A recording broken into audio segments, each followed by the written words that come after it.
কোতোয়ালি থানা থেকে আমাদের কাছে সহায়তা চায় এবং আমাদের কাছে তাদের সাথে যে কথোপকথন হচ্ছিল সেই কথোপকথনে তারা 2 লক্ষ টাকা মুক্তিপণ দাবি করছিল এবং পুরো প্রসেসের সাথে আমরা ছিলাম এবং ছেলেকে যে শারীরিকভাবে আঘাত করা হয়েছে তার শরীরে সেগুলোর জখমের চিহ্ন আছে এবং তাকে যে ইনিশিয়াল পেমেন্টটা করা হয়েছিল তাকে কিন্তু কিছু টাকাও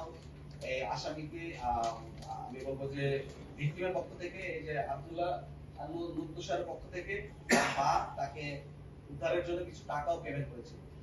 এর মাধ্যমে আমরা নিশ্চিত করতে পেরেছি যে মূলত তাকে এখানে অপহরণের জন্য মূলত তাকে নিয়ে যাওয়া হয়েছে এবং তাকে নিয়ে যাওয়ার জন্য যে ছকটা আঁকা হয়েছিল সে তাকে মূলত পরিচয়ের মাধ্যমে তাকে ফাঁদে ফেলে তাকে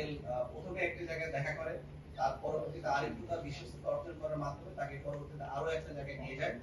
যেটা হচ্ছে সোয়ারিঘাট ঢাকা লঞ্চ টার্মিনাল। সেখানে নিয়ে যাওয়ার পরে মূলত চিপস কিনে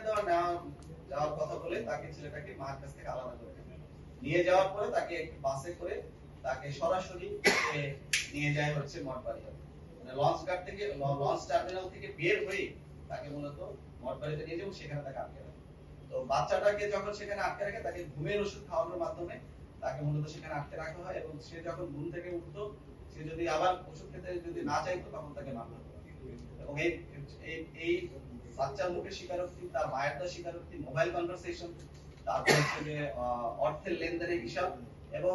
সবকিছু সামগ্রিক বিবেচনায় আমরা এটা নিশ্চিত হয়েছে যে এটা একটা অপহরণকারী এবং তারা মূলত পারিবারিক ভাবে সে এবং তার স্ত্রী যৌথভাবে মূলত কাজ করে।